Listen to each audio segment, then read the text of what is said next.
very good evening to all of you. To crack UPSC and UPPCS, welcome to the Grandmaster 360. Myself Richa, and here we will cover the part second or the remaining part of the Tughlaq dynasty from the medieval history. और ये जो topic हम cover कर रहे हैं बच्चों, ये सभी के सभी जो है घटना चक्र से हम यहाँ पे कवर कर रहे हैं. And the most important thing is जितने भी पॉइंट्स हम यहाँ पे पढ़ेंगे सभी पॉइंट्स से जो है आपके प्रीलिम्स में क्वेश्चंस पूछे गए हैं. चलिए अब हम सेशन शुरू करते हैं. सेशन शुरू करने से पहले आप लोगों से मेरी एक हम्बल रिक्वेस्ट है, प्लीज आप लोग एक पेन और कॉपी लेकर के जरूर बैठिएगा सो दैट इंपॉर्टेंट पॉइंट्स को हम यहाँ पर नोटेड डाउन करते हुए चलिए सेशन शुरू करने से पहले एक कोटेशन आप लोगों के लिए है. अपने संघर्षों को अपना जुनून बना लो जब तक वो तुम्हारी कहानी ना लिख ले. तो ध्यान रखिएगा, तब तक स्ट्रगल करते रहे. आप अपने स्ट्रगल को जो है अपना जुनून बना लीजिए जब तक वो आपकी कहानी ना लिखते, जब तक आप अपनी मंजिल पे ना पहुंच जाएं. एंड चलिए सेशन आप लोगों से एक मेरी रिक्वेस्ट है कि प्लीज आप लोग एक पेन और कॉपी लेकर के जरूर बैठिएगा ताकि इंपॉर्टेंट पॉइंट्स हम यहाँ पर नोटेड डाउन करते चलें. इंपॉर्टेंट पॉइंट्स को यहाँ पे नोट इसलिए करना है क्योंकि कुछ बातें होंगी, कुछ पॉइंट्स होंगे जो शायद आप लोगों को पहले नहीं मालूम होंगे. तो उन पॉइंट्स को जो है सेपरेटली जरूर नोट कर लीजिएगा ताकि एग्जाम के टाइम में लास्ट मोमेंट पे उन्हें जो है आप जरूर रिकॉल करते हुए चलें. चलिए शुरू करते हैं बच्चों. लास्ट सेशन में हम लोगों ने फिरोज शाह तुगलक से जुड़ा हुआ दीवाने बंदगान पढ़ा था और यहाँ पे देखा था दीवाने बंदगान जो आप सभी लोग को पता है कि फिरोज शाह तुगलक को 1,80,000 इसने जो स्लेव्स रखे थे. He was very fond of the slaves, ठीक है. और इसके लिए जो है इन स्लेव्स की देखभाली के लिए केयर करने के लिए फिरोज शाह तुगलक के द्वारा बच्चों दीवाने बंदगान नाम का जो एक डिपार्टमेंट एस्टैब्लिश किया गया था, was formed for caring of them. और उसके साथ साथ पूछता है कि तुगलक डायनेस्टी का कौन सा रूलर जो है पब्लिक वर्क डिपार्टमेंट एस्टैब्लिश किया था. तो ध्यान रखिएगा, it was established by whom, it was established by Firoz Shah Tughlaq. And फिर हम लोगों ने पढ़ा था फिरोज शाह तुगलक के द्वारा 300 नए शहरों का निर्माण करवाया गया था. उनमें से कुछ शहर थे बच्चों जैसे कि Fatehabad, Hisar, Firozpur, Jaunpur, Firozabad for the prominent towns established by him, ठीक है. एंड ये पॉइंट्स जो अब हम लोग लास्ट सेशन में पढ़ा हुआ है. तो ध्यान रखिएगा, सभी से जो क्वेश्चन पूछा हुआ है कि किस फरिश्ता के द्वारा जो है फिरोज शाह तुगलक ने, सपोज कीजिए यहाँ पे जो है 80 मॉस्क्यू लिख देता और आपसे जो है कहता कि 80 मॉस्क्यू बनाए थे, 30 स्कूल्स बनवाए थे, 20 पैलेसेस बनाए थे. अब बताइए इसमें से कौन सा सही है या फिर जो है कौन कौन से ऑप्शन जो है which option are the correct, उनको जो है आपको जो है फाइंड करना है. तो ध्यान रखिएगा, 40 मॉस्क्यू बनाए थे, 30 स्कूल, 20 पैलेसेस, 100 इंस, 200 टाउन्स, 100 हॉस्पिटल्स, 5 मकबरा, 100 public bathrooms, 10 pillars and 150 bridges. His chief architect was Malik Ghazi Sahana. इस बात को ध्यान रखिएगा, यहाँ से बहुत बार क्वेश्चन पूछा हुआ है. मलिक गाजी सहाना जो है किस रूलर के समय में जो है चीफ आर्किटेक्ट था बच्चों. तो यहाँ पे हम फिरोज शाह तुगलक की बात कर रहे हैं. After that the plan and the proposal of each building were presented before the दीवाने वजारत. अब आप देख सकते हैं कोई भी प्लान हो, कोई भी प्रपोजल हो, किसी भी बिल्डिंग का, कोई भी बिल्डिंग, किसी भी मॉन्यूमेंट का जो निर्माण होने वाला है उसका कोई भी प्लान है या प्रपोजल है, उसको सबसे पहले बच्चों दीवाने वजारत के सामने जो है प्रेजेंट किया जाता था. और उसके एक्सपेंडिचर एस्टिमेट के साथ आप कह सकते हैं उस बिल्डिंग का जो बजट होगा, कितना उसमें पैसा खर्च होने वाला, वो सारी चीजों को जो है प्रपोज किया जाता था. किसके सामने रखा जाता था? दीवाने वजारत के सामने बच्चों रखा जाता था with its expenditure estimate and only then the required money could be released, ठीक है. Firoz Shah Tughlaq became famous for constructing the large network of canals in India. अब यहाँ से ध्यान रखिएगा, देखिए प्रीलिम्स में ये क्वेश्चन पूछा हुआ है कि तुगलक वंश पूछ लेगा या फिर जो है किस रूलर के समय जो है वो कौन सा रूलर था जिसका पीरियड इसलिए फेमस है for constructing the largest network of canals in India. तो बच्चों हम यहाँ पे फिरोज शाह तुगलक की बात कर रहे हैं. ध्यान रखिएगा, famous for the largest network of canals in the India to facilitate irrigation. अब यहाँ पे जो पॉइंट्स हम पढ़ रहे हैं बच्चों 1 2 3 4, ये जो पॉइंट्स आपके सामने लिखे हुए हैं, यहाँ से इसी प्रकार से स्टेटमेंट जो है दिया हुआ है प्रीलिम्स में. Just read for few seconds.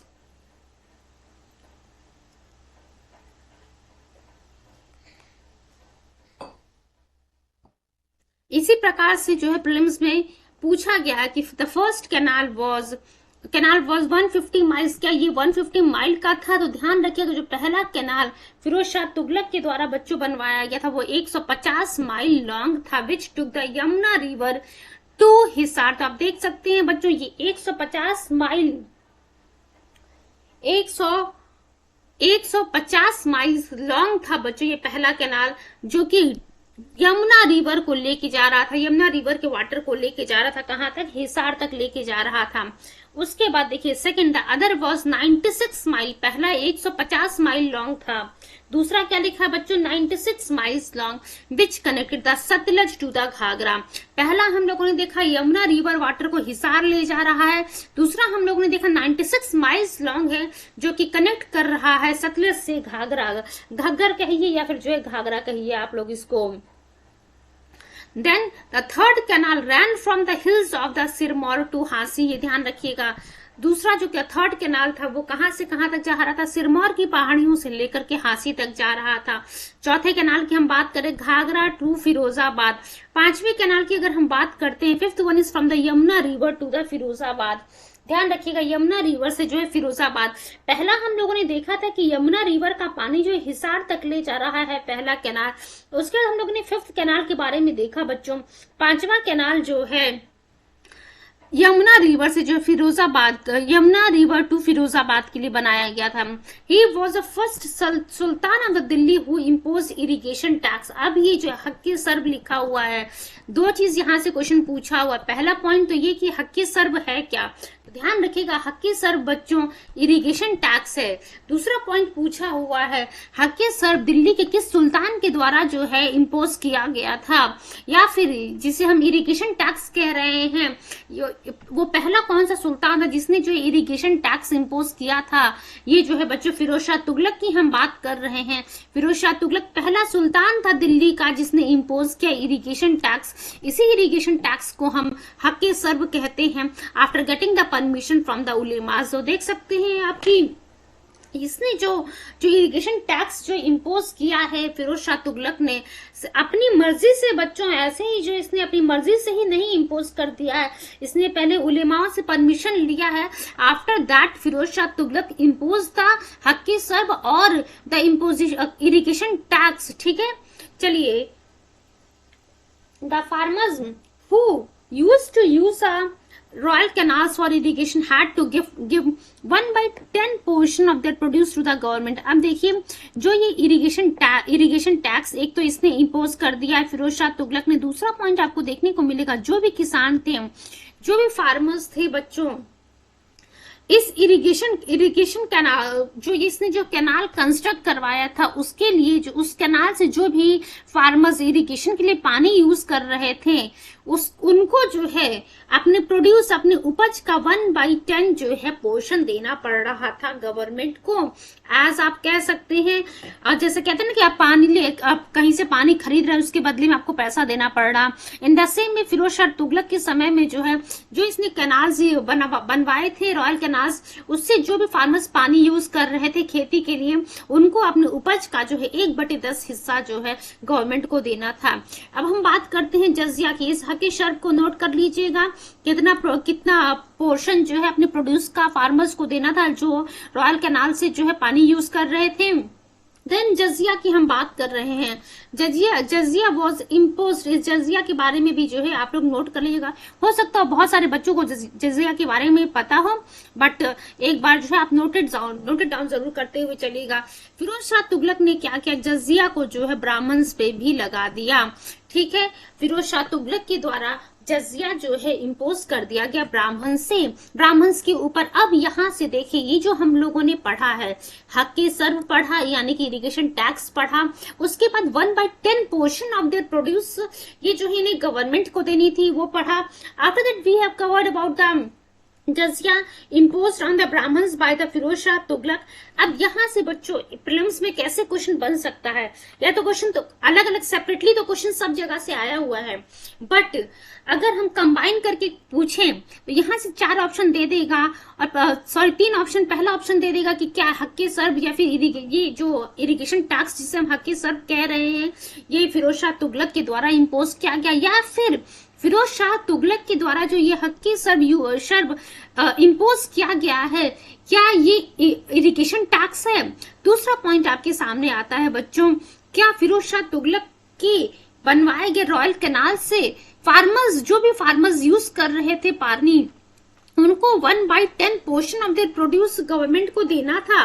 तीसरा पॉइंट, क्या जजिया जो है ब्राह्मण्स पे फिरोज शाह तुगलक के द्वारा इम्पोज किया गया है? ये देखिए, ये पहला पॉइंट हमारा हो गया। दूसरा पॉइंट 1/10 ऑफ देयर प्रोड्यूस, तीसरा पॉइंट जजिया हो गया। चौथा पॉइंट की हम बात करते हैं, लिख देगा A plus B plus C, यानी कि ये तीनों ये तीनों जो स्टेटमेंट्स यहाँ पे अबव मेंशन किए गए हैं, whether all the above mentioned statements are correct about the Firoz Shah Tughlaq. तो हाँ बच्चों, ये तीनों के तीनों स्टेटमेंट्स जो है करेक्ट है। वहीं पे अगर 2/10 लिख देता या फिर जजिया यहाँ पे लिखा है जो इम्पोज किया गया ऑन द ब्राह्मण्स की जगह कुछ और लिख देता तो ये गलत हो जाता। यहाँ 2/10 लिख देता या फिर 1/10 के अलावा कुछ और यहाँ पे वर्ड स्टेटमेंट लिख देता तो ये गलत हो जाता, फिगर लिख देता तो गलत हो जाता। तो अब ये जो 3 पॉइंट्स हम लोगों ने पढ़े हैं, यहां से कोई भी क्वेश्चन बनेगा आप इजिली यहाँ पे सॉल्व कर पाएंगे। It is noteworthy that by that time Brahmans were kept free from this tax. अब आप देख सकते हैं ये फिरोज शाह तुगलक जब ये जजिया इम्पोज करता है ब्राह्मण्स के ऊपर, उससे पहले आपको देखने को मिलेगा कि ब्राह्मण्स के ऊपर जो है ये जजिया टैक्स इम्पोज नहीं किया गया होता है। नेक्स्ट पॉइंट देखिए, ये जो लिखा हुआ फिरोज शाह तुगलक ने 1200 न्यू फ्रूट गार्डन्स लगवाए नई दिल्ली के पास। तो यहाँ से प्रीलिम्स में पूछा हुआ है कि किस तुगलक वंश के किस राजा के द्वारा जो है 1200 न्यू फ्रूट गार्डन्स या फिर नए फलों के गार्डन्स जो है दिल्ली के पास लगवाए गए थे? क्यों लगवाए गए थे? Because of his interest in the horticulture. तो बच्चों ध्यान रखिएगा, ये फिरोज शाह तुगलक के द्वारा लगवाए गए थे।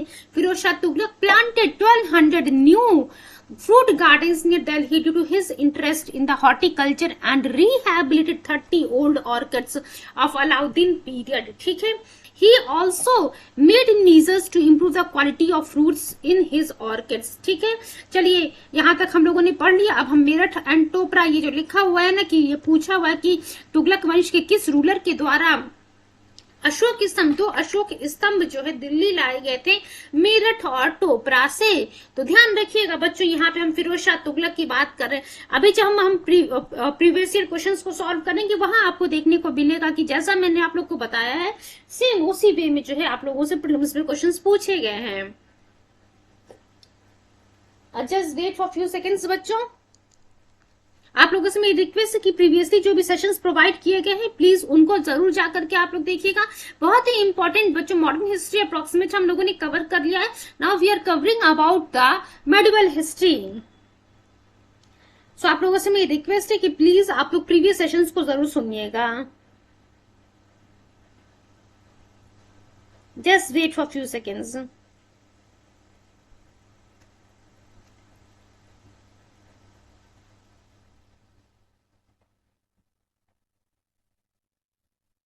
चलिए अब देखिए, लिखा हुआ 2 पिलर्स मैं मार्क करते चल रही हूँ ताकि कोई अगर आप लोग को स्क्रीनशॉट लेना हो या फिर आप लोगों को इसी प्रकार से नोट करते हुए चलना है तो आप नोट करते हुए जरूर चलिएगा। और ध्यान रखिएगा ये जितनी भी बातें हैं ये सभी के सभी एक्चुअली एनसीईआरटी से ही कवर किए गए हैं। तो कुछ भी यहाँ पे मिस करने की जरूरत, हम मिस नहीं कीजिएगा, because NCERT which play the vital role in your civil services exam. तो आप लोग जो है जितनी भी यहाँ पे पॉइंट्स हैं, आप लोग को लगता है कि हाँ यहाँ से आपको कोई चीज नहीं आती तो उसको जरूर कॉपी में लिखते हुए चलेगा। 2 pillars of the Ashoka were brought to Delhi from the Meerut and Topra now in the Ambala district with Firoz Shah Tughlaq. को ध्यान रखिएगा, मेरठ से भी दिल्ली लेकर आया गया और टोपरा जो आज के अंबाला डिस्ट्रिक्ट में, वहां से भी जो है एक पिलर जो है, एक अशोक पिलर यानी कि 2 अशोक पिलर को जो है दिल्ली लेकर के आया गया था फिरोज शाह तुगलक के द्वारा।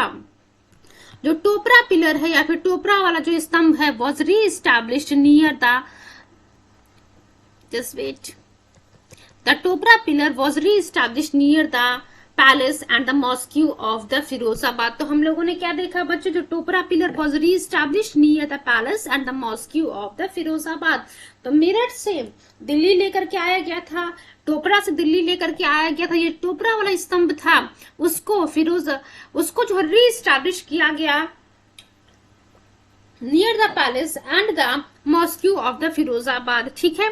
The pillar of the Meerut was री इंस्टॉल नियर द करंट बड़ा हिंदू राव हॉस्पिटल ऑफ दिल्ली। ये जो लिखा हुआ है बच्चों, यहां से भी प्रीलिम्स में क्वेश्चंस पूछे गए हैं कि जो मेरठ वाला स्तंभ था उसको कहां पर री इंस्टॉल किया गया है।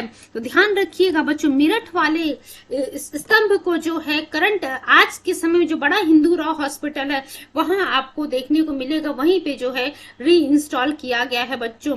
बड़ा हिंदू राव हॉस्पिटल ऑफ दिल्ली के पास जो है मेरठ वाले स्तंभ को जो कि अशोक स्तंभ था उसको री इंस्टॉल किया गया है। Sultan Firoz Shah Tughlaq of Delhi had set up a translation department. तो यहां से भी क्वेश्चन पूछा हुआ है कि फिरोज शाह तुगलक या फिर तुगलक वंश के किस रूलर के द्वारा जो है ट्रांसलेशन डिपार्टमेंट जो है स्टैब्लिश किया गया था या फिर सेटअप किया गया था to improve the understanding of each other ideas among the people of both Hindu and Muslim communities. अब देखिए, ये जो है हम लोगों ने देखा फिरोज शाह तुगलक के द्वारा स्टैब्लिश किया गया है। एक क्वेश्चन आपसे पूछ लेगा कि फिरोज शाह तुगलक के द्वारा जो ट्रांसलेशन डिपार्टमेंट स्टैब्लिश किया गया था उस ट्रांसलेशन डिपार्टमेंट का एम क्या था बच्चों। तो एम यही था हिंदू और मुस्लिम कम्युनिटीज जो है वो हिंदू जनता जो है, जो मुस्लिम जनता है, उनकी जो आइडियाज हैं वो अपनी एक दूसरे के आइडियाज को जो है बच्चों वो समझ सके, उसमें जो है इम्प्रूवमेंट हो सके एक दूसरे के आइडियाज को समझने में। इसीलिए इस ट्रांसलेशन डिपार्टमेंट को स्टैब्लिश किया गया था with the aim to improve the understanding of each others ideas among the people of both Hindu and Muslim communities, ठीक है। एक क्वेश्चन और आपसे यहां से बनेगा कि फिरोज शाह तुगलक के द्वारा वो कौन सा डिपार्टमेंट स्टैब्लिश किया गया था जिसका एम था, जस्ट वेट, जिसका एम था to improve the understanding of each others ideas among the people of both Hindu and Muslim communities. तो बच्चों ये ट्रांसलेशन डिपार्टमेंट फिरोज शाह तुगलक के द्वारा स्टैब्लिश किया गया था। He got some Sanskrit text translated into Persian also. आप देख सकते हैं कि फिरोज शाह तुगलक के समय में कुछ संस्कृत टेक्स्ट को जो है पर्शियन भाषा में भी जो है ट्रांसलेट किया गया था, ठीक है। Now move to the Nasiruddin Mahmud. अब ये जो नसीरुद्दीन महमूद लिखा हुआ है यहां से सीधा सीधा क्वेश्चन पूछा हुआ है कि तुगलक वंश का आखिरी रूलर कौन रहता है। अभी जब हम प्रीवियस ईयर क्वेश्चन सॉल्व करेंगे, पीवाईक्यूज को हम सॉल्व करेंगे बच्चों, वहां आपको देखने को मिलेगा इस नसीरुद्दीन महमूद शाह से जुड़ा हुआ क्वेश्चन कि नसीरुद्दीन इसमें से कौन सा रूलर जो है लास्ट रूलर है तुगलक वंश का। तो नसीरुद्दीन महमूद जो है लास्ट रूलर है तुगलक वंश का। ईयर याद रखिएगा 1394 से लेकर के 1412 एडी, ठीक है। During the reign of the Khwaja Jahan had establish an independent state of Jaunpur. अब उसके बाद पूछता है कि इंडिपेंडेंट स्टेट ऑफ जौनपुर किसके समय में एस्टैब्लिश किया गया है। तो ख्वाजा जहां के पीरियड में बच्चों जौनपुर को एस्टैब्लिश किया गया था, ठीक है। Just wait,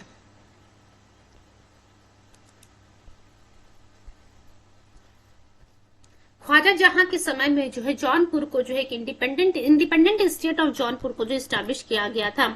then subedar of the Punjab province Khizr Khan declared independence and tried to capture Delhi. आप देख सकते हैं बच्चों, अभी हम लोगों ने क्या पढ़ा कि ख्वाजा जहां के समय में जो है इंडिपेंडेंट स्टेट ऑफ जौनपुर को जो है स्टैब्लिश किया गया। वहीं सूबेदार ऑफ पंजाब जो था, पंजाब प्रोविंस का कौन था, खिज्र खान था। इसने जो है इंडिपेंडेंस डिक्लेयर कर दिया एंड इसी खिज्र खान ने जो है दिल्ली को कैप्चर करने की कोशिश की। जो फिरोज शाह तुगलक का बच्चों जो बेटा था नुसरत शाह, उसने जो है चैलेंज किया किसको, नसीरुद्दीन को जो है।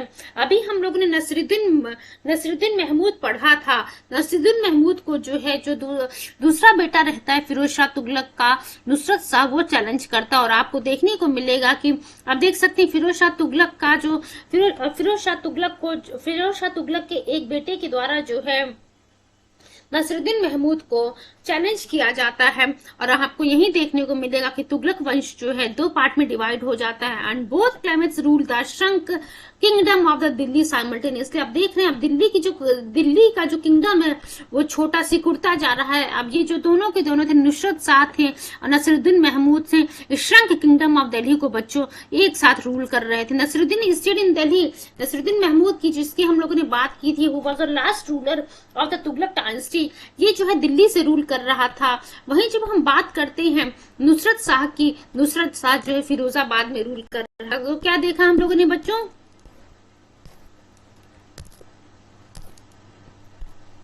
Just wait for few seconds.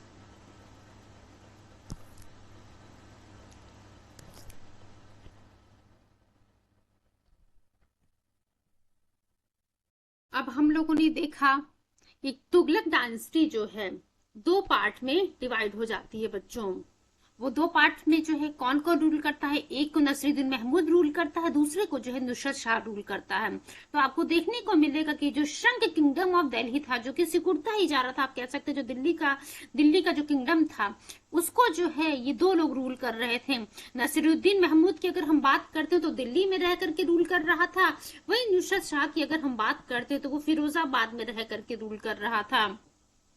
अब एक चीज तो यहाँ पे लिखा हुआ, Nasruddin Mahmud was the last ruler of the Delhi सल्तनत। इसको अपने माइंड में जरूर बैठा करके रखिएगा, बिकॉज यहाँ से प्रीलिम्स में क्वेश्चन पूछा गया है।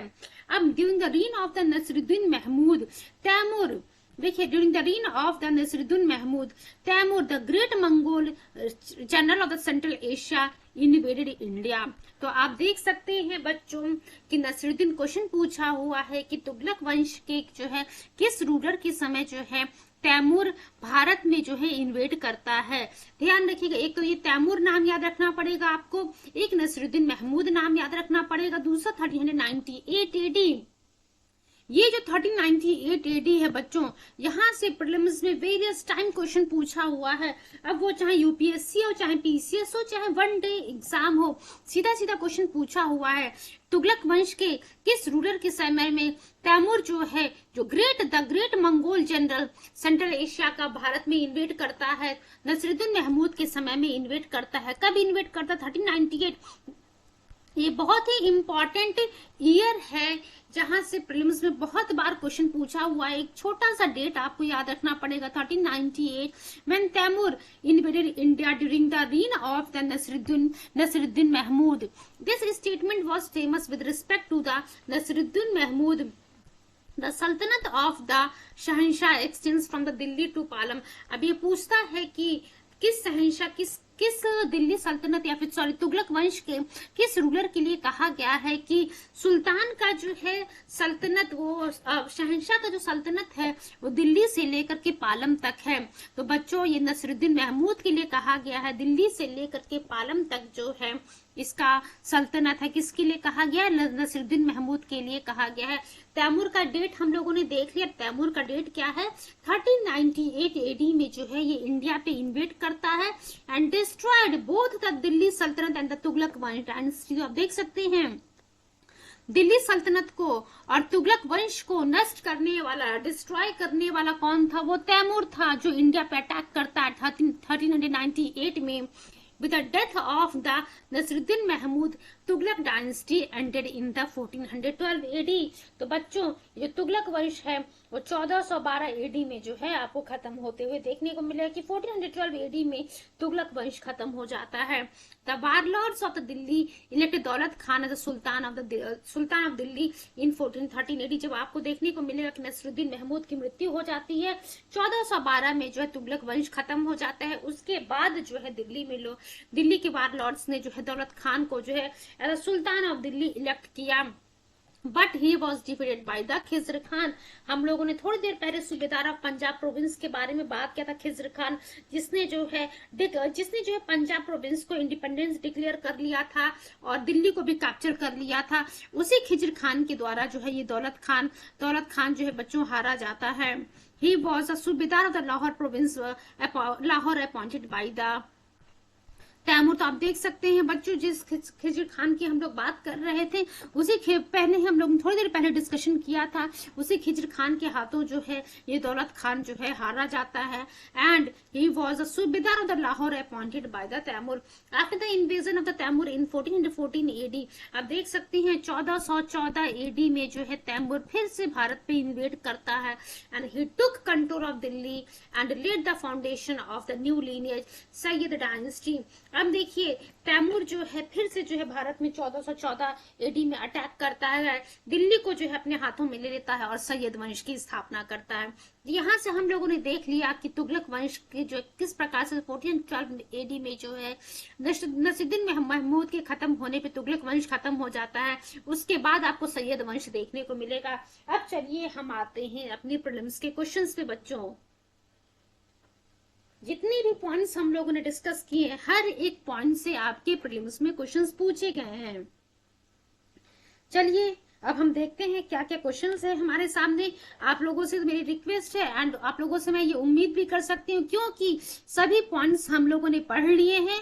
अब यहाँ पे जितने भी क्वेश्चंस आपके सामने आएंगे, वहां से जो है बच्चों एक भी क्वेश्चन आप लोगों का गलत नहीं होगा, गलत होना भी नहीं चाहिए, बिकॉज हम लोगों ने बहुत प्रीलिम्स के लिए बहुत ही डीप स्टडी किया है।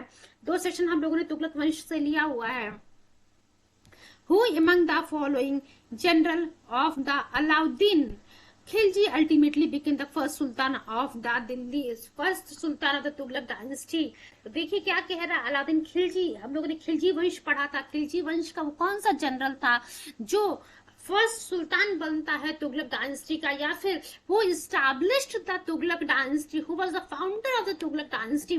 तो बच्चों यहाँ पे हम जो है गाजी मलिक की बात कर रहे हैं। Ghazi Malik was the founder of the Tughlaq dynasty, the first ruler of the Tughlaq dynasty. यही जो है कमांडर था अलाउद्दीन का। और जब हम गाजी मलिक की बात करते हैं, इसकी माता जो है बच्चों जाट ही हिंदू जाट लेडी थी। और पिता की हम बात करते हैं तो कोरोना तुर्क थे, जो इसके पिता थे गाजी मलिक के, वो बलबन के स्लेव थे। देखिए सभी पॉइंट्स हम लोगों ने ऑलरेडी डिस्कस कर लिए हैं, ज्यादा इसके बारे में डीप में हम नहीं जाएंगे, बिकॉज थोड़ी देर पहले 2 सेशन में हम लोगों ने पहले ही पढ़ लिया है। अगला क्वेश्चन देखते हैं, Ghazi Malik was the founder of which dynasty? अब देखिए अभी हम लोगों ने पहला क्वेश्चन क्या किया, गाजी मलिक किस डायनेस्टी का फाउंडर है? गाजी मलिक को ही जो है हम गियासुद्दीन तुगलक कहते हैं। ये आप लोग को तो पता ही होगा कि गियासुद्दीन तुगलक जो है बच्चों हम गाजी मलिक को ही कहते हैं।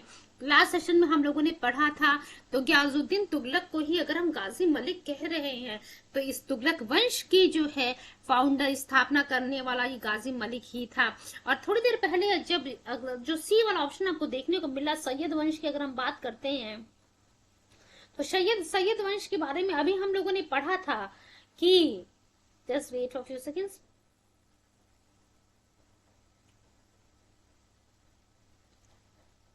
चलिए नेक्स्ट क्वेश्चन की तरफ हम मूव करते हैं। हम लोगों ने सैयद वंश के बारे में थोड़ी देर पहले, ज्यादा कुछ तो हम लोगों ने नहीं पढ़ा, बस हाँ इतना पढ़ा था तुगलक वंश के बाद जो है सैयद वंश की स्थापना रखी जाती है। और उसका फाउंडर कौन रहता है इस सैयद वंश का? तैमूर बच्चों जो 1414 एडी में दिल्ली को अपने कंट्रोल में ले लेता है और नई वंश की स्थापना, नई वंश की नींव रखता है, जिसे हम सैयद वंश कहते हैं। चलिए अगला क्वेश्चन हम देखते हैं क्या लिखा हुआ क्वेश्चन नंबर 3 की तरफ। जल्दी जल्दी हम चीजों को कंप्लीट करते हुए चलेंगे, बिकॉज हम प्रीवियस क्वेश्चन सॉल्व कर रहे हैं। ऑलरेडी हम लोगों ने जिसमें पहले काफी समय दिया है।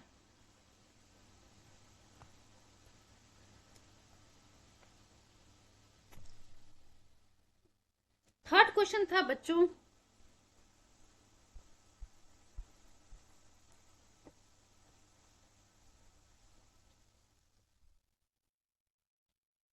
during the reign of which Sultan of the Delhi, Hindu gods and goddesses were worshipped in the royal palace? अब देखिए क्या कह रहा कि किसके समय में जो है हिंदू गॉड एंड गॉडेसेस को जो है रॉयल पैलेस में जो है उनकी पूजा की जाती थी। तो यहाँ पे बच्चों हम नसरुद्दीन खुसरो शाह की बात कर रहे हैं। नसरुद्दीन खुसरो शाह के समय में ही जो है Hindu god and goddesses were worshipped in the royal palaces during his reign. Khusro Khan जब सुल्तान बनता है दिल्ली का, after killing the last Khilji ruler Mubarak Shah in 1320 AD, he was a Hindu convert. ये जो खुसरो शाह की हम बात कर रहे हैं बच्चों, ये हिंदू कन्वर्ट था and remained Sultan for 2 months only. और यही कारण, ये हिंदू था पहले, ये नसरुद्दीन खुसरो शाह, ये मुस्लिम में जो है मुस्लिम धर्म को इसने अपनाया था। यही कारण आपको देखने को मिलेगा कि हिंदू गॉड एंड गॉडेसेस की जो है पूजा रॉयल पैलेस में होने लगी थी। तो यहाँ क्या हम लोगों ने देखा, ये हम लोगों ने ऑलरेडी पढ़ा हुआ है नसरुद्दीन खुसरो शाह से जुड़ा हुआ। चलिए क्वेश्चन नंबर 4 की तरफ हम मूव करते हैं।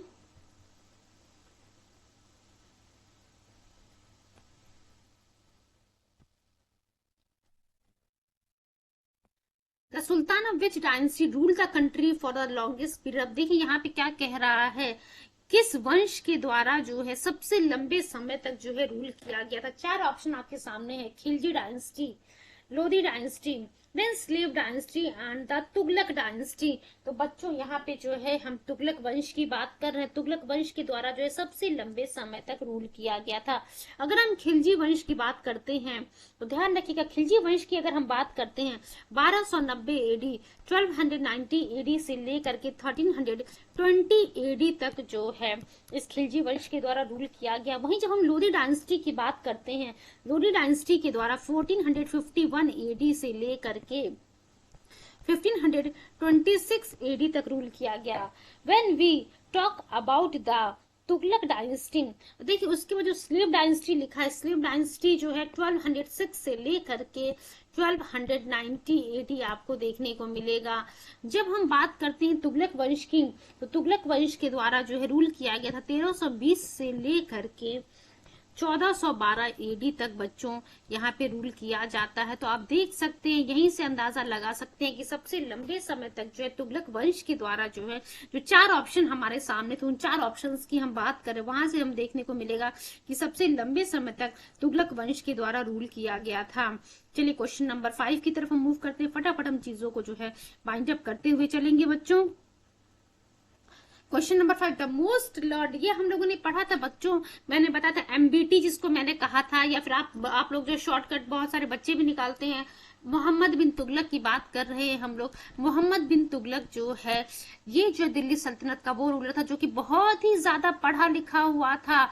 इसको बहुत सारे आप कह सकते हैं एस्ट्रोनॉमी की, मैथमेटिक्स की, मेडिसिन की, काफी सारी चीजों की नॉलेज थी। तो मोहम्मद बिन तुगलक हमारा जो है आंसर होगा। चलिए इसके एक्सप्लेनेशन को हम देख लेते हैं क्या लिखा हुआ है। Mohammad bin Tughlaq was the most learned ruler among the Sultan of Delhi Sultanate. He was well versed in astronomy, mathematics, medical science and other genres. चलिए आमिर कोही की बात कर रहे हैं हम, क्या लिखा हुआ है।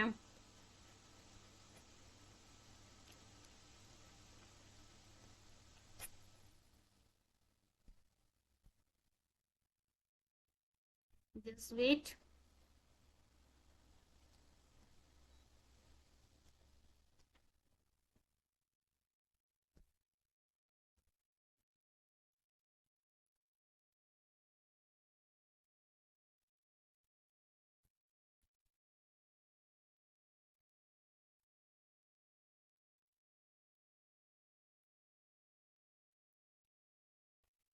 Wait for a few seconds.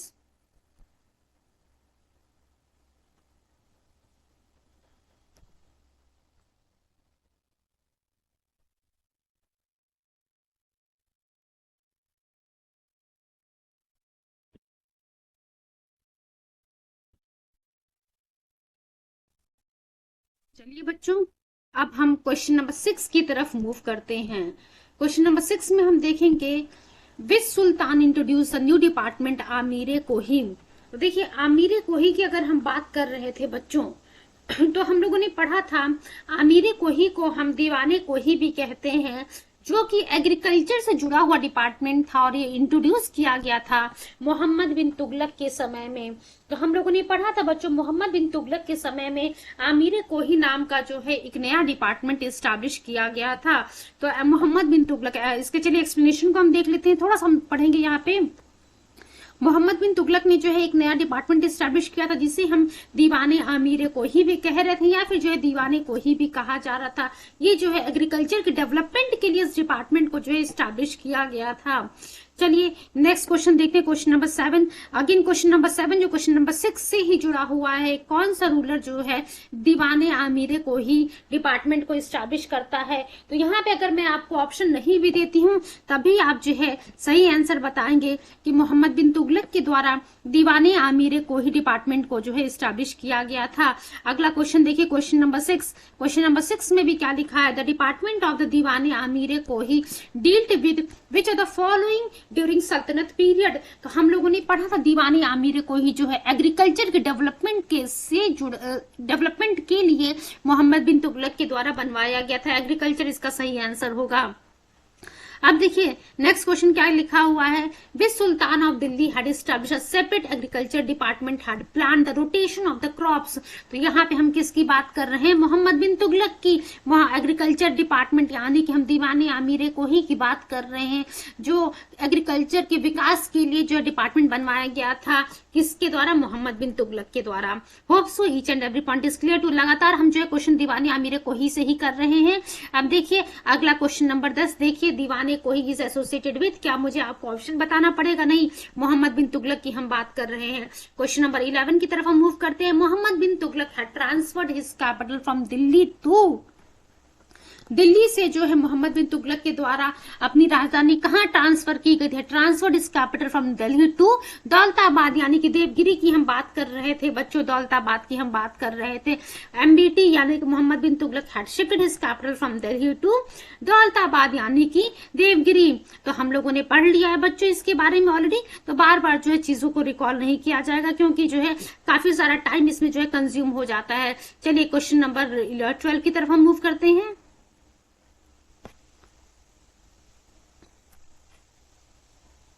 Yes, question number 13. For the first time, the token currency was introduced in India. Token currency की बात हम लोगों ने की थी, तो किसके समय में इंट्रोड्यूस किया गया था, आप लोग को याद होना चाहिए बच्चों, हम मोहम्मद बिन तुगलक की बात कर रहे हैं। मोहम्मद बिन तुगलक के समय में जो है टोकन करेंसी जो है इशू किया गया था। चलिए थोड़ा सा इसमें हम देख लेते हैं कि क्या जो है इसका एक्सप्लेनेशन में लिखा हुआ। मोहम्मद बिन तुगलक, ध्यान रखिएगा टोकन करेंसी से जो है इसी का नाम जुड़ा हुआ है। आप देख सकते हैं यूपी के ही मेंस में आया हुआ, लोअर सबऑर्डिनेट में आया हुआ है ये question. Circulation of token currency was his speciality. यहाँ पे हम मोहम्मद बिन तुगलक की बात कर रहे हैं। According to Barni, due to the lack of silver in treasury and policy of expending the empire, Mohammad bin Tughlaq ने जो इस टोकन करेंसी को लॉन्च किया था। Token currency was launched in Iran during the regime of Kairwat Khan. Though the experiment was unsuccessful, the token currencies was successfully launched during the China during the period of the Kublai Khan. तो आप देख सकते हैं बच्चों, एक बार ये जो token currency की हम बात कर रहे हैं, ईरान में भी जो है लॉन्च किया गया था कैरवात खान के समय में, बट वो एक्सपेरिमेंट वहां पे फेल हो गया था। जब उसके बाद फिर हमें चाइना में देखने को मिलेगा कि चाइना में जो है कुबलाई खान के समय में जो है इस टोकन करेंसी को लॉन्च किया गया था और वहां पे जो है ये सक्सेसफुल हुआ था। Innovative Muhammad bin Tughlaq was inspired by them. The modern historian also note that there was a shortage of silver in all over the world. And there was a severe shortage of silver in India. Due to this reason, अब देखिए पूरे विश्व में आपको देखने को मिलेगा कि जो है कह सकते हैं कि चांदी की कमी हो गई थी। यही कारण था कि टोकन करेंसी इशू किया गया था मोहम्मद बिन तुगलक के द्वारा। अब देखिए अगला क्वेश्चन फिर से हमारे साथ, अभी तक हम लोग दीवाने आमीरे कोही से जुड़ा हुआ लगातार 10-12 क्वेश्चन किया है। अब हमारे सामने बच्चों टोकन करेंसी से जुड़ा हुआ क्वेश्चन आ गया है। Who among the following was the first sultan to introduce token currency in India. तो यहाँ पे हम मोहम्मद बिन तुगलक की बात कर रहे हैं। बार बार चीजों को जो है नहीं देखने की जरूरत है, आप लोगों को याद भी हो गया होगा। अगला क्वेश्चन देखिए क्या लिखा हुआ है। Mohammad bin Tughlaq issued a new gold coin। अब देखिए यहाँ पे जो लिखा हुआ है, मैंने आप लोग को बताया था कि इब्न बतूता के अकॉर्डिंग जो सोने के सिक्के मोहम्मद बिन तुगलक के द्वारा इशू किए गए हैं उसे हम दिनार कहते हैं। तो पहला स्टेटमेंट जो आपके सामने लिखा हुआ है, Mohammad bin Tughlaq issued a new gold coin which was called dinar by the Ibn Battuta. क्या ये स्टेटमेंट सही है? तो बच्चों हाँ ये स्टेटमेंट सही है। इब्न बतूता के द्वारा जो सोने के सिक्के मोहम्मद बिन तुगलक के द्वारा इशू किए गए थे उसे इब्न बतूता क्या कह रहा था? दिनार कह रहा था। ध्यान रखिएगा आप लोग। Muhammad bin Tughlaq wanted to issue token currency in gold coins to promote trade with the West Asian and North African countries। तो बच्चों पहला वाला ऑप्शन तो हमारा सही है, बट जो दूसरा ऑप्शन लिखा हुआ है, रीजन जो दिया हुआ है, एक्चुअली एसेशन तो हमारा सही है, बट जो रीजन लिखा हुआ है वो गलत है। क्यों गलत है ध्यान रखिएगा, अभी मैं बता रही हूँ कि क्यों आप लोगों को ये जो रीजन दिया हुआ है वो गलत है।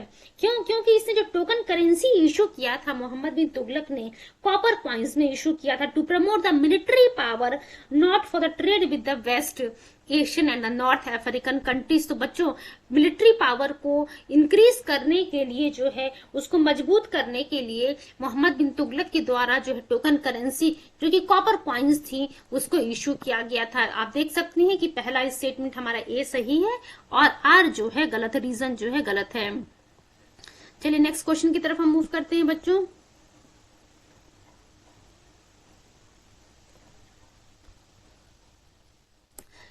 Consider the following statement. The scheme of the token currency of Mohammad bin Tughlaq proved unsuccessful. तो क्या पहला जो स्कीम टोकन करेंसी का था मोहम्मद बिन तुगलक का, वो अनसक्सेसफुल हो गया? तो हाँ बच्चों, ये अनसक्सेसफुल हो गया था। हम लोगों ने अभी पढ़ा था, ये अनसक्सेसफुल हो गया था। बहुत सारी स्कीम्स थी जो मोहम्मद बिन तुगलक ले आता था, वो बहुत ही अच्छी नीयत से लेके आता था, लेकिन आप कह सकते हैं कि मोहम्मद बिन तुगलक की किस्मत खराब थी या कुछ भी था कि जो इसके द्वारा पॉलिसीज लेकर के आई जा रही थी वो सभी के सभी जो है फेल हो जा रही थी। Mohammad bin Tughlaq did not have the proper control over the currency issue.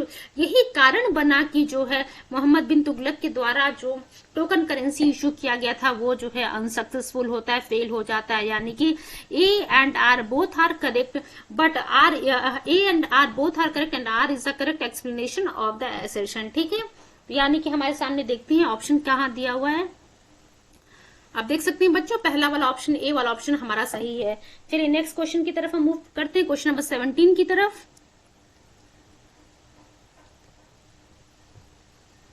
Ibn Battuta the Moorish traveller visited India during the reign of. अब देखिए इब्न बतूता की बात की हम लोगों ने पढ़ा कि किस प्रकार से मोहम्मद बिन तुगलक के द्वारा जो सोने के क्वाइंस इशू किए गए थे, गोल्ड क्वाइंस इशू किए गए थे, इब्न बतूता उसे दिनार कह रहा था। अब दिनार कह रहा था इब्न बतूता मोहम्मद बिन तुगलक के द्वारा इशू किए गए गोल्ड क्वाइंस को। तो आप देख सकते हैं, आप को रिलेट कर सकते हैं कि ये मोहम्मद बिन तुगलक के समय में ही विजिट किया होगा। ए वाला ऑप्शन हमारा सही है। चलिए नेक्स्ट क्वेश्चन की तरफ हम मूव करते हैं बच्चों।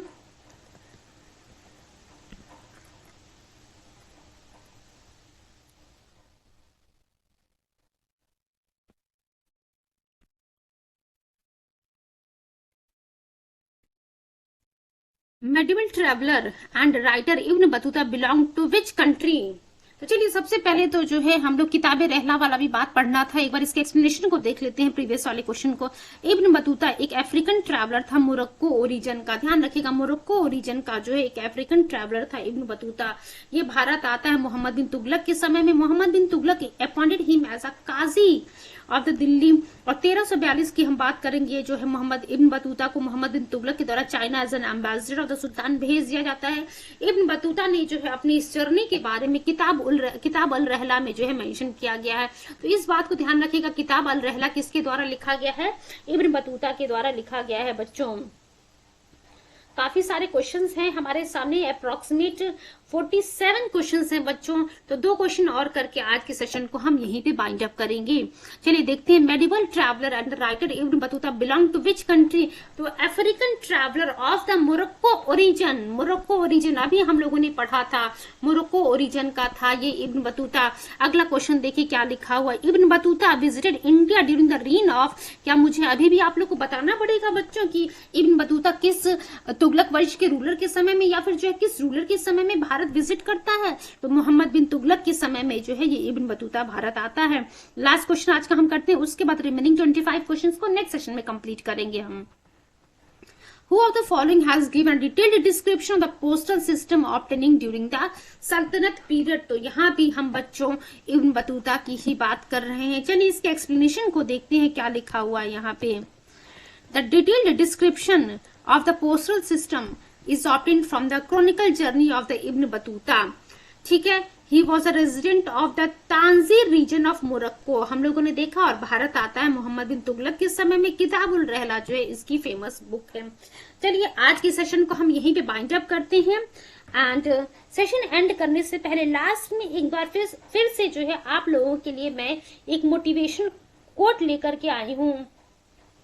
Please give me few seconds. हाँ, धीरे धीरे सफल बनूंगा पर बनूंगा जरूर। इतिहास बनना है दोस्तों, कोई एक दिन की हेडलाइन नहीं लिखनी है। तो ध्यान रखिएगा, स्लोली जो है आप कंटिन्यूअसली अपनी स्टडी को करते रहिएगा एंड एट द एंड आपको देखने को मिलेगा आप सक्सेसफुल हो जाएंगे। चलिए सेशन को हम यहीं पे बाइंड अप करते हैं। Thank you so much and all the very best wishes for your coming exam. Good evening to all of you. To crack UPSC and UPPCS, welcome to the Grandmaster 360. Myself Richa, and here we are covering the previous year questions of the medieval history from घटना चक्र। Last session में बच्चों हम लोगों ने question number 20 तक complete कर लिया था। आज के सेशन में रिमेनिंग क्वेश्चंस को हम कंप्लीट करेंगे। चलिए देखते हैं हम सबसे पहले कि लास्ट जो क्वेश्चन हम लोगों ने कल देखा था वो क्या था। विच of the following has given a detailed description of the postal system obtaining during the सल्तनत पीरियड। तो हम लोगों ने कल ही पढ़ा था बच्चों पोस्टल सिस्टम के बारे में, इब्न बतूता के द्वारा बताया गया था सल्तनत पीरियड में। तो बी वाला ऑप्शन हमारा यहाँ पे सही है। एंड जो भी जिस्ट है इस पॉइंट से जुड़ी जितनी भी बातें हैं बच्चों, लास्ट सेशन में ही हम लोगों ने फर्स्ट पार्ट 1 और पार्ट 2 में ही जो है डिस्कस कर लिया था। ध्यान रखिएगा इब्न बतूता के द्वारा जो लिखी हुई बुक है किताब उल रहला जो है इब्न बतूता के द्वारा लिखा गया है। He was the resident of the Tangier region of Morocco, came to India during the period of Mohammad bin Tughlaq. तो हम लोगों ने देखा था कि क्वेश्चन में पूछा हुआ है कि इब्न बतूता तुगलक वंश के किस राजा के समय में जो है भारत आता है। मोहम्मद बिन तुगलक के समय में ये भारत पहुंचता है और किताब उल रहला जो है इब्न बतूता के द्वारा लिखा गया है। मूव करते हैं बच्चों नेक्स्ट क्वेश्चन की तरफ। Who was the first sultan of the Delhi to participate in the public celebration of Holi. तो हम लोगों ने पढ़ा था बच्चों मोहम्मद बिन तुगलक के बारे में ये बात लिखा गया था। मोहम्मद बिन तुगलक वो पहला सुल्तान था दिल्ली का जो पार्टिसिपेट करता है होली के सेलिब्रेशन में। तो बी वाला ऑप्शन हमारा सही है, मोहम्मद बिन तुगलक की हम यहाँ पे बात कर रहे हैं। चलिए इसके एक्सप्लेनेशन को देख लेते हैं। Mohammad bin Tughlaq was the first among all the sultans of Delhi जो हिंदू फेस्टिवल में जो स्पेशली हम होली की बात कर रहे हैं उसमें पार्टिसिपेट करता था। He also appointed non Turk and Indian Muslims at the higher post of the government due to which Barani harshly criticised him and called him gardener, barber, cook etcetera. तो आपसे एक और क्वेश्चन पूछता है कि किसके द्वारा जो है मोहम्मद बिन तुगलक की आलोचना करते हुए उसे गार्डनर कहा गया है, बार्बर कहा गया है, कुक कहा गया है। इसे बच्चों बर्नी के द्वारा कहा गया है। क्योंकि जो है ये जो है नॉन तुर्क को जो है और इंडियन मुस्लिम्स को जो है गवर्नमेंट हायर पोस्ट पे जो है गवर्नमेंट हायर पोस्ट पे अपॉइंट करता है। तो कौन नाम मोहम्मद बिन तुगलक की बात कर रहे हैं और मोहम्मद बिन तुगलक को बर्नी के द्वारा जो है माली कहा गया है, बार्बर कहा गया है, कुक कहा गया है एटसेट्रा। चलिए अब हम नेक्स्ट क्वेश्चन की तरफ मूव करते हैं बच्चों।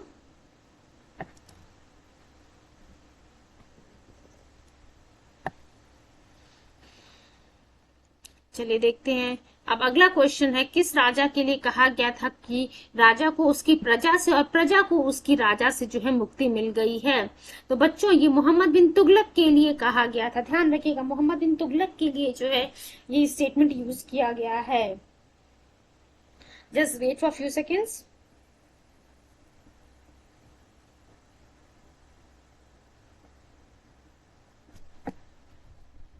चलिए क्वेश्चन देख लीजिए क्या लिखा था। On the death of which Muslim ruler a historian said the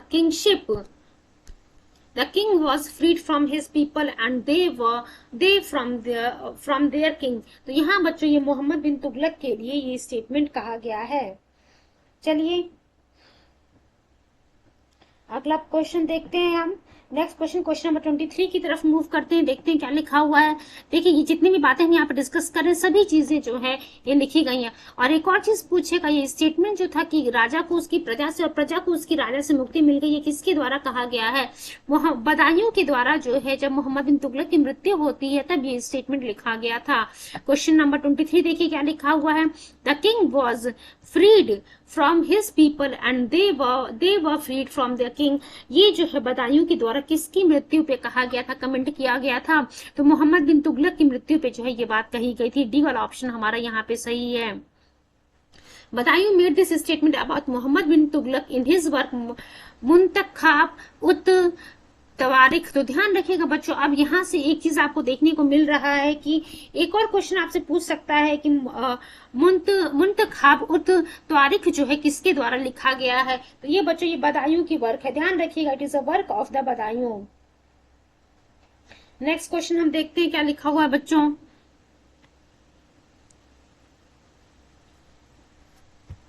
चलिए क्वेश्चन नंबर 24 देखते हैं हमारे पास क्या है।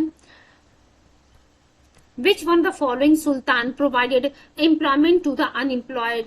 तो हम लोगों ने देखा था बेरोजगारों के लिए जो है एक एम्प्लॉयमेंट, एक आप कह सकते हैं एक सोशल वेलफेयर प्रोग्राम जो है फिरोज शाह तुगलक के द्वारा बच्चों चलाया गया था। आप कह सकते हैं बहुत सारा काम किया गया था फिरोज शाह तुगलक के द्वारा। ये जो है बेरोजगारी जो थी, जो बेरोजगारी की प्रॉब्लम थी उसको सॉल्व करना चाहता था। एक एम्प्लॉयमेंट ऑफिस खोला हुआ था इसने, एंड बहुत सारे क्वालिफाइड पीपल को जो है इसने अपॉइंट किया था according to their qualification and merit. तो यहाँ पे हम फिरोज शाह तुगलक की बात कर रहे हैं, ऑप्शन नंबर सी हमारा करेक्ट है। चलिए इसके एक्सप्लेनेशन को देख लेते हैं क्या लिखा हुआ। Firoz Shah Tughlaq started some welfare programmes for the common people. क्या देखा हम लोगों ने, Firoz Shah Tughlaq started some welfare programmes for the common people. He tried to solve the problem of unemployment. देख सकते हैं आप बेरोजगारी की जो प्रॉब्लम चल रही थी उसको सॉल्व करने के लिए इसने जो है एक एम्प्लॉयमेंट ऑफिस जो है खोला था, and also appointed many qualified people by the qualification and merit. Question number 25 देखिए बच्चों क्या लिखा हुआ है। Who among the following Sultan of Delhi establish the employment exchange. यानी कि हम यहाँ पे एम्प्लॉयमेंट ऑफिस की बात कर रहे हैं टू हेल्प द अनएम्प्लॉयड। बेरोजगारों को जो है रोजगार देने के लिए, उनकी बेरोजगारी की जो प्रॉब्लम है, अनएम्प्लॉयमेंट की जो प्रॉब्लम है उसको सॉल्व करने के लिए एम्प्लॉयमेंट एक्सचेंज या फिर एम्प्लॉयमेंट ऑफिस किसके द्वारा खोला गया था, फिरोज शाह तुगलक के द्वारा खोला गया था। ऑप्शन नंबर डी हमारा सही है। चलिए क्वेश्चन नंबर 26 की तरफ हम मूव करते हैं। फटाफट जो है हम चीजों को बाइंड अप करने की कोशिश करेंगे, बिकॉज ऑलरेडी हम लोगों ने बच्चों जो जिस्ट कवर किया था वहां पे सभी पॉइंट्स को डिस्कस कर लिया है। चलिए देखिए हम लोगों ने देखा था फिरोज शाह तुगलक जो है यहाँ पे सही आंसर है। नेक्स्ट क्वेश्चन देखते हैं, question number 26। The sultan of Delhi who was very concerned about the charity and arms and establish a department called दीवाने खैरात। अब देख सकते हैं आप बच्चों, चैरिटी दान के लिए जो है, आर्म्स के लिए, चैरिटी के लिए, आर्म्स के लिए किस सुल्तान के द्वारा जो है एक डिपार्टमेंट खोला गया था जिसे हम दीवाने खैरात कह रहे थे। तो बच्चों दीवाने खैरात जो है फिरोज शाह तुगलक के द्वारा खोला गया था। ये हम लोगों ने पहले ही देखा है। दीवाने खैरात किसके द्वारा खोला गया था, फिरोज शाह तुगलक के द्वारा खोला गया था। इस दीवाने खैरात की मदद से जो है ये जो पुअर मुस्लिम्स थे, जो ऑर्फेन्स वुमेन्स थी और जो आप कह सकते हैं विडोज थी, उनको जो है फाइनेंशियल सपोर्ट प्रोवाइड किया जा रहा था। प्लस पुअर मुस्लिम, गरीब जो मुस्लिम गर्ल्स थी उनके लिए जो अरेंज मैरिज की भी व्यवस्था की जा रही थी इसी दीवाने खैरात डिपार्टमेंट के माध्यम से। चलिए क्वेश्चन 27 देखते हैं। विच of the following Sultan had most numbers of slaves in his court. तो देखिए क्या कह रहा है, थोड़ी देर पहले जो है आप कह सकते हैं लास्ट सेशन में ही हम लोगों ने पढ़ा था कि Firoz Shah Tughlaq he was a fond of slaves, और इसने जो है 1,80,000 दासों को जो है अपने पास रखा हुआ था। और इसके लिए इसने जो दीवाने बंदगान करके जो है एक डिपार्टमेंट भी, सेपरेट डिपार्टमेंट भी स्टैब्लिश करवाया था, जो कि ये जो स्लेव्स थे 1,80,000 उनकी केयर करता था, उनकी केयर करने के लिए। तो यहाँ पे हम फिरोज शाह तुगलक की बात कर रहे हैं बच्चों। Firoz Shah Tughlaq was fond of slaves, और इसने जो है 1,80,000, ये ध्यान रखिएगा बहुत ही इंपॉर्टेंट टर्म है ये, 1,80,000 दास इसने रखे हुए थे। ही established separate department Diwane Bandagan to take care of them. He kept full attention about their education. Each slave was paid. अब देख सकते हैं हर जो दास था उसको 10 से 100 टंका जो है पे किया जाता था। And sometimes they also got states. This hobby of Firoz proved detrimental to the state। चलिए नेक्स्ट क्वेश्चन देखते हैं। With reference to the medieval Indian ruler which one of the following statement is correct. तो देखिए क्या कह रहा है कि कौन सा स्टेटमेंट जो है इसमें से करेक्ट है। Alauddin Khilji first set up a separate Ariz department. तो देखिए बच्चों ये जो है पहला स्टेटमेंट जो अलाउद्दीन खिलजी लिखा हुआ है वो गलत है। ये यहाँ पे जो है दीवाने आरिज डिपार्टमेंट, दीवाने आरिज की जो हम बात कर रहे हैं असल में वो बलबन के द्वारा खोला गया था। दूसरा पॉइंट लिखा हुआ Balban introduced branding system of horses of his military. तो क्या ये बलबन के द्वारा बच्चों इंट्रोड्यूस किया गया था? ध्यान रखिएगा, branding system of horses was introduced by the Alauddin. अब देखिए ये जो दीवाने आरिस की हम बात करें ये बलबन के साथ था, बलबन के द्वारा शुरू किया गया था। वहीं हम जो है ब्रांडिंग सिस्टम ऑफ हॉर्सेस की ऑफ हिज मिलिट्री की बात करें तो ये अलाउद्दीन खिलजी से जुड़ा हुआ बात है बच्चों। उसके बाद सी स्टेटमेंट लिखा हुआ है हमारे सामने, Mohammad bin Tughlaq was succeeded by his uncle to the military. तो असल में बच्चों Firoz Shah Tughlaq the cousin brother of the Muhammad bin Tughlaq sat on the throne after him. तो Mohammad bin Tughlaq was succeeded not by his uncle but by his cousin brother Firoz Shah Tughlaq. उसके बाद जो है देखिए पहला दूसरा ए बी सी तीनों स्टेटमेंट गलत है. डी और ऑप्शन देखिए क्या लिखा, Firoz Shah Tughlaq set up a separate department of the slaves. तो हम लोगों ने देखा हाँ इस सेपरेट डिपार्टमेंट ऑफ स्लेव्स यानी कि दीवाने बंदगान की हम बात कर रहे हैं. क्योंकि जो फिरोज शाह तुगलक के पास जो है 1,80,000 जो है 1,80,000 जो है स्लेव्स आपको देखने को मिलेंगे इसने रखा हुआ था. इसी के लिए जो है सेपरेट डिपार्टमेंट ऑफ स्लेव्स को जो है स्टैब्लिश किया गया था, सेटअप किया गया था. चलिए नेक्स्ट क्वेश्चन देखते हैं हम. Public work department was primarily established bye. अब देखिए क्या लिखा है, पब्लिक वर्क डिपार्टमेंट यानी कि पीडब्ल्यूडी की हम बात कर रहे हैं. कह रहा है कि it was primarily established by whom, it was primarily established by Firoz Shah Tughlaq. D की हम बात कर रहे हैं बच्चों, फिरोज शाह तुगलक. ठीक है, public work department was primarily established by Firoz Shah Tughlaq during the sultanate period. ठीक है, अब देखिए क्या लिखा हुआ. उसके बाद हम लोगों ने पढ़ा था फिरोज शाह तुगलक जो है इसने जो है कई सारे नए शहरों का निर्माण किया था. जैसे कि अप्रोक्सीमेट 300 न्यू सिटीज की जो सिटीज को फिरोज शाह तुगलक के द्वारा स्टैब्लिश किया गया था. फिरोजपुर, जौनपुर, फिरोजाबाद, फतेहाबाद, हिसार, ये सभी के सभी जो है इंपॉर्टेंट सिटीज हैं जो कि फिरोज शाह तुगलक के द्वारा स्टैब्लिश किए गए थे. चलिए क्वेश्चन नंबर नेक्स्ट क्वेश्चन देखते हैं. The sultan of Delhi who is reputed to have built the biggest network of canals in India. तो यहाँ भी हम लोगों ने पढ़ा था बच्चों, फिरोज शाह तुगलक की ही बात की थी. और लास्ट सेशन में हम लोगों ने देखा था ये कौन सा जो है कहां से कहां तक जो है आप कह सकते हैं कैनाल गया था, कितने माइल्स का वो कैनाल था. The reign of Firoz Shah Tughlaq is famous for building the biggest network of canals for irrigation purpose.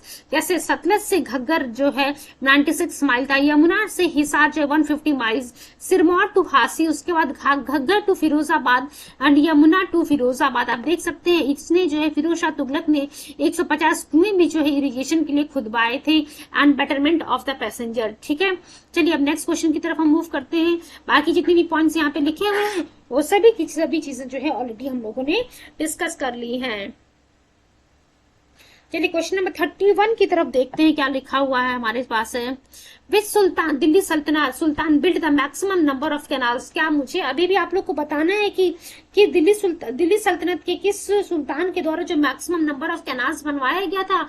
यहाँ पे हम बच्चों फिरोज शाह तुगलक की बात कर रहे हैं. चलिए नेक्स्ट क्वेश्चन की तरफ हम मूव करते हैं. फटाफट हम चीजों को जो है कंप्लीट करने की कोशिश करेंगे बच्चों. Who was the first sultan. Just wait, question number 32 देखते हैं. With reference to digging canals for the enriching agriculture. अब यहाँ भी जो है बच्चों for enriching agriculture who among the following is given the credit of being the first ruler of the 14th century. तो यहाँ पे जो है 14वीं शताब्दी का जो है पहले रूलर की हम बात कर रहे हैं बच्चों. यहाँ पे हम गियाजुद्दीन तुगलक की बात कर रहे हैं. चलिए इसके एक्सप्लेनेशन को देख लेते हैं क्या लिखा हुआ है. Ghiyasuddin Tughlaq was founder of the Tughlaq dynasty. ये चीजें आप लोगों को पता है. He took this number of steps to improve the standard of farmers and इसने जो खत और मुकदम थे उनको जो राइट्स दिए गए थे उसको जो रिस्टोर कर लेता है, प्लस लैंड रेवेन्यू को फिक्स करता है 1/3 and he built canals for the irrigation. तो ध्यान रखिएगा यहाँ पे पूछा कि 14वीं शताब्दी में जो है पहला रूलर कौन था जिसने आप कह सकते हैं एग्रीकल्चर के लिए जो है कैनाल्स को डिग कराया था. यहाँ पे बच्चों हम गियाजुद्दीन तुगलक की बात कर रहे हैं. अगला क्वेश्चन देखिए, हम हक्के सर्व की बात कर रहे हैं. Who was the first sultan of the Delhi to have levied हक्के शर्ब या फिर इरिगेशन टैक्स. लास्ट सेशन में हम लोगों ने पढ़ा था इरिगेशन टैक्स या फिर हक्के शर्ब लगाने वाला कौन था. फिरोज शाह तुगलक की हम बात कर रहे थे बच्चों. फिरोज शाह तुगलक के द्वारा जो है ये हक्के शर्ब जो है जो टैक्स था उसको इम्पोज किया गया था. अगला क्वेश्चन देखिए क्या लिखा हुआ है. Which sultan of Delhi had levied jizya on Brahmins. देखिए बच्चों ये भी हम लोगों ने पढ़ा था. फिरोज शाह तुगलक के द्वारा जो है जजिया जो है इम्पोज किया गया था ब्राह्मण्स के ऊपर. चलिए नेक्स्ट क्वेश्चन की तरफ हम मूव करते हैं. एक बार इसके एक्सप्लेनेशन को देख लेते हैं क्या लिखा हुआ कि जजिया जो ब्राह्मण्स के ऊपर किसके द्वारा इम्पोज किया गया था. हम यहाँ पे फिरोज शाह तुगलक की बात कर रहे थे. Ghiyasuddin Tughlaq was the founder of the Tughlaq dynasty. He took a number of steps to improve the standard of farmers and इससे जो अभी हम लोगों ने देखा था खुद एंड मुकदम वाली बात पढ़ी थी हम लोगों ने.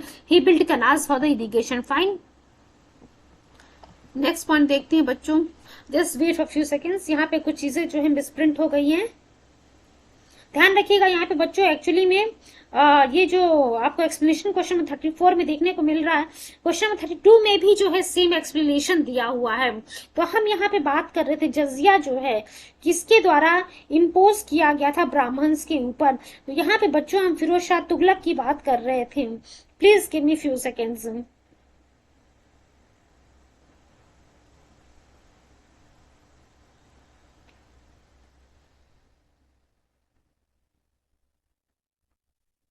जजिया जो है बच्चों ब्राह्मण्स के ऊपर जो है फिरोज शाह तुगलक के द्वारा इम्पोज किया गया था। एंड इससे पहले जो है, जब देखिए ये जो ऑप्शन आपको देखने को मिल रहा है, एक्चुअली ये जो क्वेश्चन नंबर 32 में जो है यही एक्सप्लेनेशन दिया हुआ है। तो ये जो है क्वेश्चन नंबर 32 का एक्सप्लेनेशन है। हम जो है फिलहाल अपनी क्वेश्चन नंबर 34 की बात कर रहे हैं, जहाँ पे पूछ रहा था कि किस रूलर के द्वारा, जो दिल्ली सल्तनत की किस रूलर के द्वारा जजिया इम्पोज किया गया था ब्राह्मण्स के ऊपर। तो बच्चों हम यहाँ पे किसकी बात कर रहे थे, फिरोज शाह तुगलक की बात कर रहे थे। और इस समय तक जो है ब्राह्मण्स, जब फिरोज शाह तुगलक इम्पोज करता है उससे पहले आपको देखने को मिलेगा कि ब्राह्मण्स जो है टैक्स फ्री थे, टैक्स जो है इनके ऊपर नहीं इम्पोज किया गया था। चलिए नेक्स्ट पॉइंट हम देखते हैं बच्चों, अगला question. Just wait for few seconds.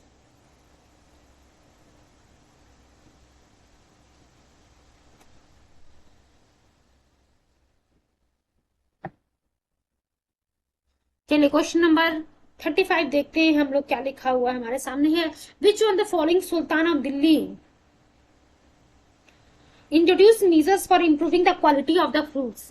तो मैंने लास्ट सेशन में भी बताया था कि ये क्वेश्चन जो है फिरोज शाह तुगलक से जुड़ा हुआ है, जो कि एग्जाम में पूछा हुआ है। दिल्ली सल्तनत का किस रूलर के द्वारा जो है इंट्रोड्यूस किया गया था measures for improving the quality of fruits. तो ये बच्चों हम फिरोज शाह तुगलक की बात करें, बी वाला ऑप्शन हमारा सही है। चलिए इसके एक्सप्लेनेशन को हम देख लेते हैं क्या लिखा हुआ है।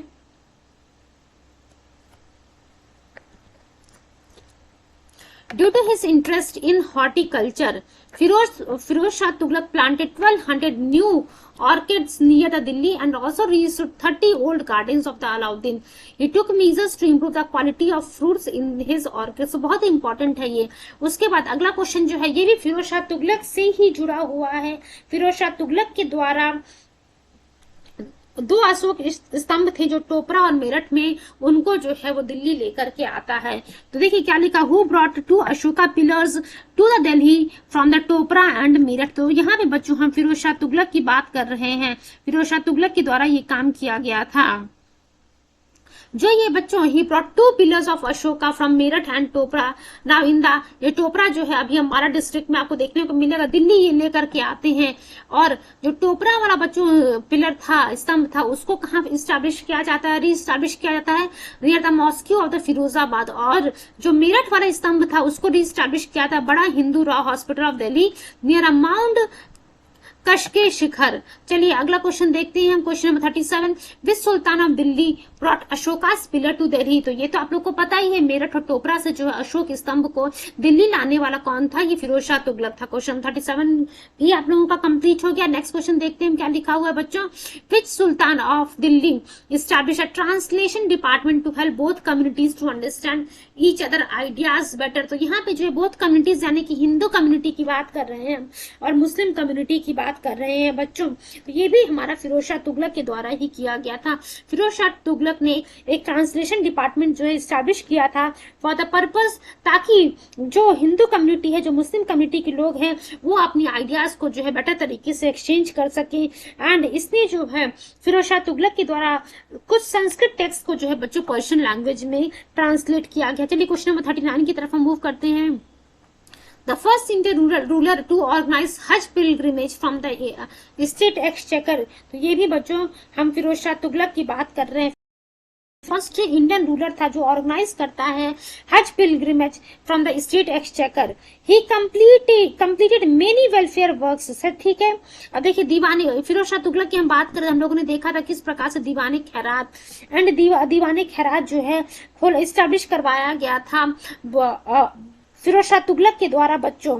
एंड उसके साथ साथ आपको देखने को मिलेगा एक चैरिटेबल हॉस्पिटल भी फिरोज शाह तुगलक के द्वारा स्टैब्लिश किया जाता है, जिसका नाम रहता है Darul Shafa, and also placed qualified hakims in it. चलिए मूव करते क्वेश्चन नंबर 40 की तरफ। क्वेश्चन नंबर 40 जो है इसी दारुल शफा से जुड़ा हुआ, अभी हम लोगों ने फिरोज शाह तुगलक से जुड़ा हुआ ये क्वेश्चन पढ़ लिया है कि फिरोज शाह तुगलक के द्वारा जो है दारुल शफा यानी कि चैरिटेबल हॉस्पिटल को जो है स्टैब्लिश किया जाता है। चलिए हम देखते हैं क्वेश्चन हमारा क्या लिखा हुआ है बच्चों। कह रहा व्हाट वाज दारुल शफा, दारुल शफा पूछ रहा क्या है दारुल शफा, जो कि फिरोज शाह तुगलक के द्वारा स्टैब्लिश किया गया था। ये बच्चों फ्री हॉस्पिटल है, चैरिटेबल हॉस्पिटल है। अगला क्वेश्चन देखिए, who was the last ruler of Tughlaq dynasty of the Delhi सल्तनत। तो मैंने जब नसीरुद्दीन महमूद का नाम लिया था कल के सेशन में, वही मैंने आप लोग को बताया था कि नसीरुद्दीन महमूद जो है तुगलक वंश का आखिरी रूलर रहता है बच्चों। चलिए अगला क्वेश्चन देखते हैं। कह रहा कि किसके समय में तिमूर भारत में जो है इन्वेट करता है।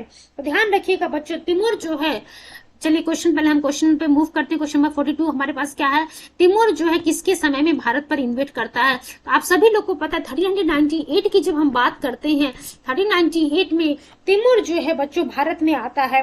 और पीरियड किसका वो रहता है, नसीरुद्दीन महमूद का अगर हम ड्यूरेशन देखेंगे ना तो 1394 से लेकर के 1412 जो है ये ड्यूरेशन है बच्चों नसीरुद्दीन महमूद का। और यही आपको देखने को मिलेगा 1398 में तिमूर जो है भारत पे इन्वेड करता है। Timur himself mention the purpose of invasion of India. Timur का ऑब्जेक्टिव क्या था कि भारत पे अटैक करेगा, फाइट करेगा एंड काफिर को जो है वो डिस्ट्रॉय करेगा, प्लंडर करेगा, वेल्थ को धन का जो है लूटपाट करेगा। जनवरी 1399 की हम बात करते हैं, तिमूर जो है रिटर्न वापस आता है और वहां पे जो है फिर आपको देखने को मिलेगा फिरोजाबाद, मेरठ, हरिद्वार, कांगड़ा, जम्मू, इन सबको ये विजिट करता है। और भारत छोड़ने से पहले तिमूर क्या करता है बच्चों, खिज्र खान को जो है अपॉइंट करता है मुल्तान का गवर्नर, मुल्तान, दीपालपुर और लाहौर का गवर्नर तिमूर के द्वारा खिज्र खान को अपॉइंट किया जाता है। तो यहाँ पे जो है आपको कहीं भी नसरुद्दीन महमूद का नाम देखने को नहीं मिल रहा, इसलिए ये जो क्वेश्चन या फिर आप कह सकते हैं गलत है, या फिर जो है एग्जामिनर के द्वारा जो है बोनस मार्किंग आपको दी जाएगी, या फिर आप एग्जामिनर कहेंगे कमीशन के द्वारा जो है बोनस मार्किंग दी जाएगी, या फिर सभी बच्चों के इसको हटा दिया जाएगा इस क्वेश्चन को। तिमूर कब जो है, तिमूर लंग की हम बात कर रहे हैं, तिमूर लंग भारत पे कब अटैक करता है, 1398 हम लोगों ने देखा नसीरुद्दीन महमूद का पीरियड था बच्चों। चलिए अगले क्वेश्चन की तरफ हम मूव करते हैं। विच one of the following dynasty ruled over India after the invasion of the Timur. तो हम लोगों ने पढ़ा था तिमूर के बाद जो है सैयद वंश जो है रूल करता है। द इन्वेजन ऑफ तिमूर कब होता है, दिल्ली सल्तनत पे 1398 में जब ये इन्वेट करता है, दिल्ली सल्तनत को डिस्ट्रॉय कर देता है, एज वेल एज तुगलक वंश को भी डिस्ट्रॉय कर देता है।